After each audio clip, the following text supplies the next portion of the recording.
அடிமைப்பட்டு கிடக்கின்ற மக்களின் உரிமைகளுக்காக தன் வாழ்வை அர்ப்பணித்த மாபெரும் புரட்சியாளரின் பெயரை தாங்கிய இப்படத்தின் தயாரிப்பாளர் மேற்பிற்குரிய அருமை நண்பர் எட்மண்ட் பிரபு அவர்களே, அவரை அழைத்து வந்து இந்த நிகழ்ச்சிக்கு வர வேண்டும் என்று அன்போடு அழைத்த இயக்குனர் செல்வகுமார் அவர்களே,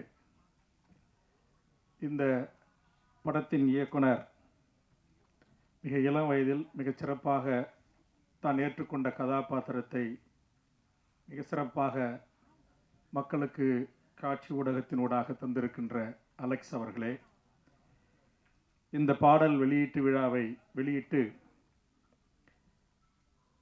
சென்சார் போர்டின் அடக்குமுறைகளுக்கு விரைவில் ஒரு முடிவு எட்டுவதற்காக ஏற்கனவே இதே அரங்கில் என்னை பணித்திட்ட என் அன்புக்குரிய அண்ணன் தொல் திருமா அவர்களே,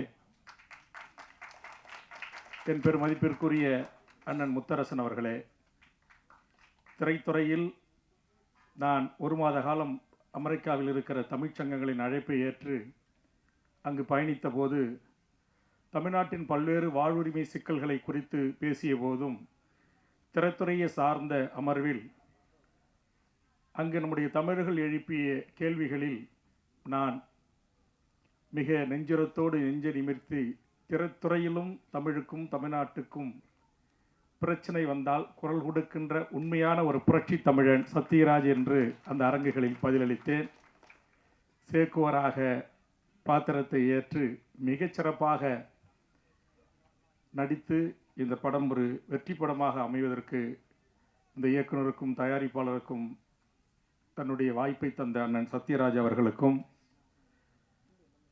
இந்த மேடையில் ஏற்கனவே என்னை ஒரு படத்தில் அறிமுகப்படுத்திய தயாரிப்பாளர் அண்ணன் சிவா, அம்மா கிரியேஷன் சிவா அவர்களுக்கும் வாழ்த்துக்கள் என்ற ஒரு படத்தில் பாவனாவினுடைய தாய் மாமனாக நடிக்க தெரியாமல் நடித்திருப்பேன். இங்கு கூல் சுரேஷ், அவரை யூடியூப்பில் சினிமா விமர்சகர் அப்படி இப்படிலாம் சொல்லி கேள்விப்பட்டிருக்கிறேன். உண்மையிலேயே ரொம்ப கூலாக எல்லாரையும் பேசி சிரிக்க வச்சு மகிழ்ச்சி அடைய வைத்தார். அவர் வணக்கம் வைக்கலன்னு சொன்னார். வந்த உடனே அவருக்கு நான் பெரிய கும்பிடு போட்டு தான் உள்ளே வந்தேன். அவர் என்னை நோக்கி கும்பிட்டார், நான் அவரை நோக்கி கும்பிட்டேன்.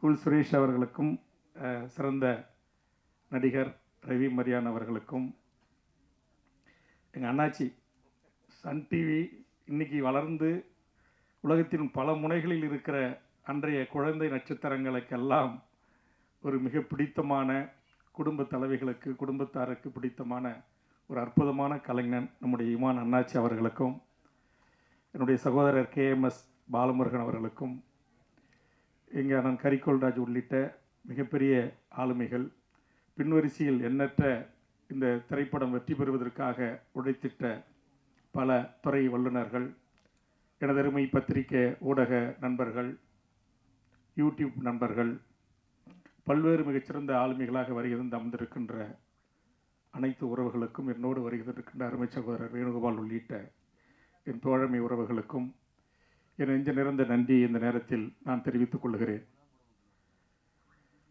இந்த படத்தில் கட் செய்யப்பட்ட காட்சிகள், தடை செய்யப்பட்ட காட்சிகள் என்று ஒளிபரப்பிய அந்த காட்சிகள் அத்தனையும் மிக அற்புதமான காட்சிகள். எது எல்லாம் மக்களுக்கு சென்று சேர வேண்டுமோ அது அத்தனையும் தடுக்கிற கூட்டம் திட்டமிட்டு சட்டம் போட்டு தடுத்து கொண்டே இருக்கிறது. அந்த தடைகளை உடைத்து அந்த உத்தரவுகளை மீறி இந்த படம் வெளி உலகத்திற்கு வரும் என்பதற்கு எடுத்துக்காட்டு தான் அண்ணன் சத்யராஜ் அவர்களால் இன்றைக்கு பாடப்பட்டு ஒலிக்கப்பட்ட அந்த அற்புதமான பாடல். அது அண்ணன் திருமா அவர்களின் வரிகளில் உதிர்த்த வார்த்தைகளாக இருக்கலாம், கருவாக இருக்கலாம். என்னை பொறுத்தவரையில் அந்த 3 கருத்துக்களையும் இன்றைய இந்திய தணிக்கை துறைக்கு எதிராக அண்ணன் திருமா அவர்களும் முத்தரசன் அவர்களும் வேல்முருகன் அவர்களும் அண்ணன் சத்யராஜ் அவர்களும் சேர்ந்து இங்கே அருமை சகோதரர் எட்மண்ட் பிரபு போன்ற மிக சமூகத்தில் கஷ்டப்பட்டு உழைத்து சில தயாரிப்பாளர்களை இங்கே வெளிநாட்டுக்கான தயாரிப்பு பொறுப்பை ஏற்றுக்கொண்டிருக்கிற நண்பர் உள்ளிட்டவர்களுக்கும் நன்றி. இதுபோன்று சிரமப்பட்டு ஒரு படத்தை தயாரிக்கிறார்கள் என்று சொன்னால் அந்த படம் அடித்தளத்தில் இருக்கிற மக்களின் உணர்வுகளை, உணர்ச்சிகளை, அவர்கள் படுகின்ற பாடுகளை, அவர்களுடைய துன்பங்களை, துயரங்களை இன்றைக்கு திரைத்துறை என்கிற இந்த கலைத்துறையின் ஊடாகத்தான் கோடிக்கணக்கான மக்களை சென்றடைய முடியும் என்கிற அந்த வலிமையான ஊடகத்தின் ஊடாக அதை கொண்டு சேர்ப்பதற்கான அவ்வளவு முயற்சிகளை மேற்கொள்கின்ற போது அதை தடுத்து அவருடைய உணர்வுகளுக்கும் உணர்ச்சிகளுக்கும் கதை அம்சங்களுக்கும் சொல்ல வேண்டிய செய்திகளை மக்களிடம் சென்று சேர்க்காமல் தடுப்பதும் ஏற்புடைய செயல் அல்ல. இவர்கள் சட்டம் சொல்கிறது என்கிற பெயரில் மிக ஆபாசமான, அருவருக்கத்தக்க, மோசமான பல நிகழ்வுகளை எல்லாம் அனுமதிக்கின்ற சாதிய மோதல்களை, வன்மங்களை, வன்முறைகளை, ஆணவ படுகொல்களை, அடக்குமுறைகளை, ஒடுக்குமுறைகளை எல்லாம் குறித்து இன்றைக்கு எது எதற்கெல்லாம் சொல்ல வேண்டுமோ அது இதற்கெல்லாம் சொல்ல மறந்து அண்ணன் சத்யராஜ் அவர்கள் தண்ணீர் பிடிக்கிற காட்சியிலிருந்து, உணவு கரியின் காட்சியிலிருந்து, அந்த மாணவனை அவர் கீழே முட்டி போட்டு கைதூக்கி பேசுகின்ற அந்த வசனத்திலிருந்து அத்தனை காட்சிகளும் இந்த சமூகத்திற்கு சென்றடைய வேண்டிய அந்த காட்சிகள்.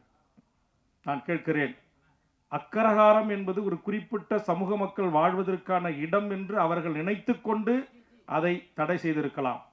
ஆனால் அக்கரகாரம் என்பது மனிதர்கள் வாழ்கின்ற இடத்தையும் குறிக்கும்.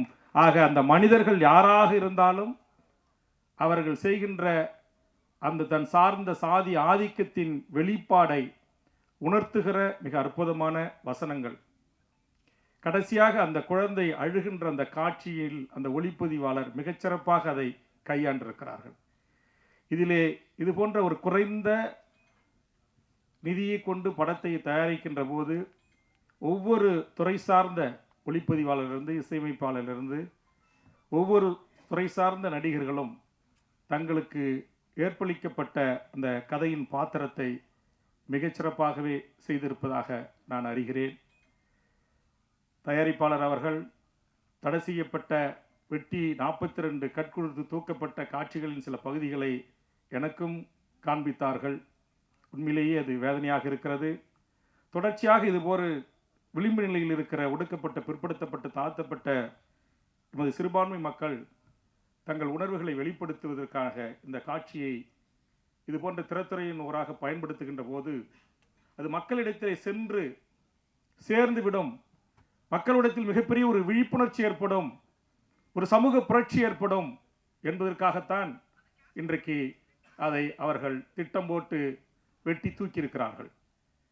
இங்கே யூடியூபர் நண்பர் குறிப்பிட்டது போல் இன்றைக்கு 42 அந்த காட்சிகளில் அவர்கள் இது இடஒதுக்கீடை குறித்து பேசுகிறது, சமூக நீதியை குறித்து பேசுகிறது. இது சமூக நீதியின் பிறப்பிடமாக இருக்கிற தமிழ்நாட்டில் சமூக நீதியை குறித்து பேசாமல் எப்படி ஒரு ஒடுக்கப்பட்ட விளிம்பு நிலையில் இருந்து வருகின்ற ஒரு சிந்தனையுள்ள, பகுத்தறிவுள்ள ஒரு தயாரிப்பாளர், இயக்குனரால் அதை தவிர்த்து எப்படி படம் எடுக்கப்பட முடியும்?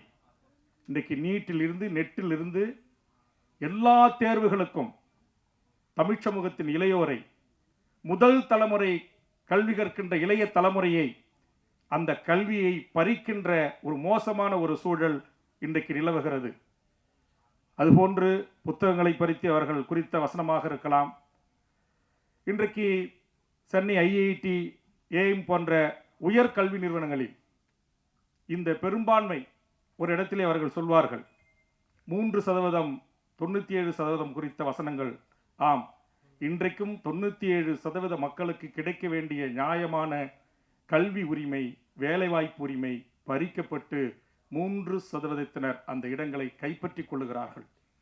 இதை எங்கள் இளைய தலைமுறைக்கு விஜய் தொலைக்காட்சியில் உட்கார்ந்து கொண்டு எதற்காக எங்களுக்கு இடஒதுக்கீடு புரட்சியாளர் அம்பேத்கர் அவர்கள் அரசியல் சாசன சட்டத்தில் பெற்றுத்தந்த உரிமை, அந்த உரிமையை இன்றைக்கு மறுதலித்து பேசுகின்ற எம் உறவுகள் இந்த இடஒதுக்கீட்டுடைய தாற்பரியத்தை புரியாமல் இருக்கிறார்கள். அந்த தாற்பரியம் புரிய வேண்டும் என்பதற்காக தான் புரட்சி தமிழன் சத்யராஜ் அவர்கள் சொன்ன அந்த வசனத்தில் வருகின்ற காட்சி 2000 ஆண்டுகளாக மறுக்கப்பட்ட உரிமை என்கிறதை அவர் அழகாக அந்த காட்சியினூடாக அற்புதமாக அதை கொண்டு சேர்த்திருக்கிறார் நம்முடைய இயக்குனர் அவர்கள். ஆக இந்த செய்திகள் எல்லாம் ஒடுக்கப்பட்ட, மிக பிற்படுத்தப்பட்ட, தாழ்த்தப்பட்ட முதல் தலைமுறை கல்வியை பெறுகின்ற இந்த மக்கள் இந்த இடங்களில் வருவதை சகித்துக் கொள்ள முடியவில்லை. இன்றைக்கு பெரும்பான்மையான பத்திரிகை ஊடகங்கள் கூட நம் தமிழர் சார்ந்த ஊடகங்களாக இருந்தாலும் கூட அதனுடைய தலைமை பொறுப்புகளை எடிட்டிங் இன் சீஃப் என்று உயர்ந்த பொறுப்புகளில் இருக்கின்ற அந்த 3% வருகின்றவர்கள் அங்கேயும் நமக்கான தடையை போடுகிறார்கள். ஆக இதையெல்லாம் உடைத்தெறிந்து இன்றைக்கு இந்த சமூக நீதி இந்த மண்ணில் நிலைபெற வேண்டும்.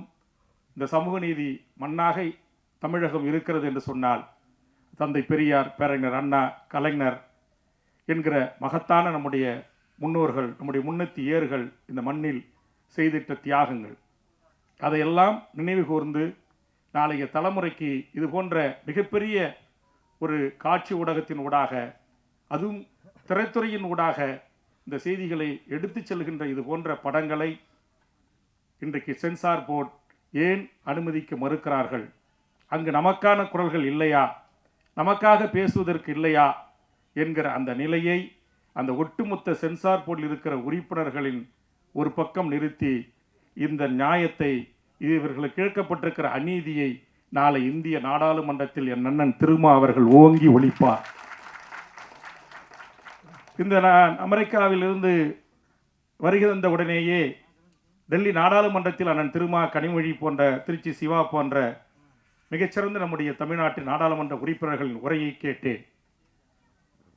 ஒரு பொருளை குறித்து மிக ஆழமாக, அறிவுபூர்வமாக, வரலாற்று ரீதியாக, சட்ட ரீதியாக மிகச் சிறப்பாக இன்றைக்கு இந்திய நாடாளுமன்றத்தில், அது எஸ்சி எஸ்டி இன மக்களாக இருக்கலாம், இஸ்லாமிய மக்களாக இருக்கலாம், மிக பிற்படுத்தப்பட்ட மக்களின் உரிமையாக இருக்கலாம், அனைத்து மனிதகுல மக்களின் பிரச்சனைகளுக்கு மிக ஆழமாக அறிவோடு இன்றைக்கு இந்திய நாடாளுமன்றத்தில் புரட்சியாளர் அம்பேத்கருக்கு பிறகு ஒரு தலித் சமூகத்தில் பிறந்து இந்தியாவையே திரும்பி பார்க்கக்கூடிய ஒரு ஆளுமையாக அண்ணன் திருமா அவர்கள் வளர்ந்து வருகிறார்.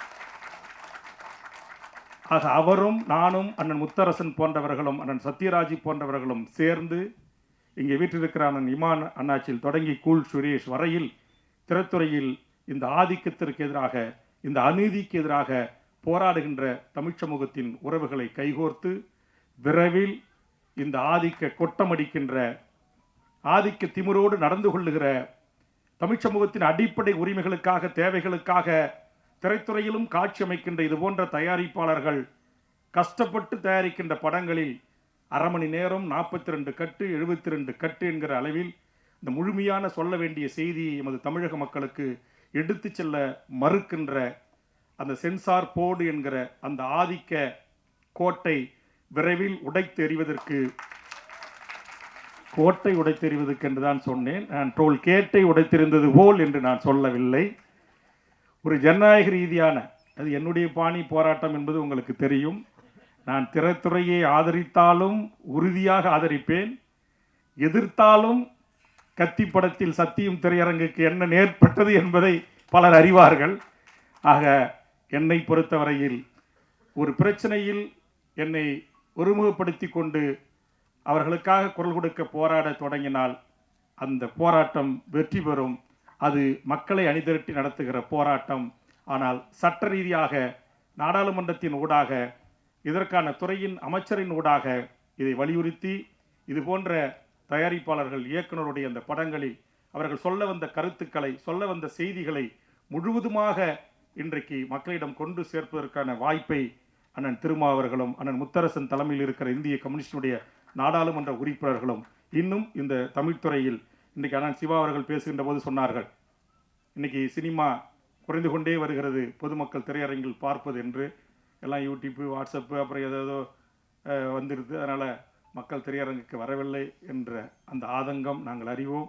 ஆக அந்த வகையில் இங்கு அருமை சகோதரர் பிரபு அவர்களும், அலெக்ஸ் அவர்களும், நம்முடைய செல்வகுமரன் போன்றவர்களும், இன்னும் எத்தனையோ இந்த சகோதரன் குணா போன்ற எத்தனையோ திரைத்துறையில் கஷ்டப்பட்டு உழைத்து தங்கள் உழைப்பால், தங்கள் சுய சிந்தனையால், தங்கள் திறமையால், தங்கள் எழுத்துக்களால் அவர்கள் வடித்தெடுக்கின்ற இது போன்ற படங்கள், காட்சிகள், கதைகள் அப்புறப்படுத்தாமல், வெட்டி தூக்கி எரியப்படாமல் இந்த மண்ணின் மக்களுக்கான கதைகள் சென்றடைவதற்கான வாய்ப்பை நாங்கள் அனைவரும் சேர்ந்து உருவாக்கி தருவதற்கான முயற்சியில் ஈடுபடுவோம்.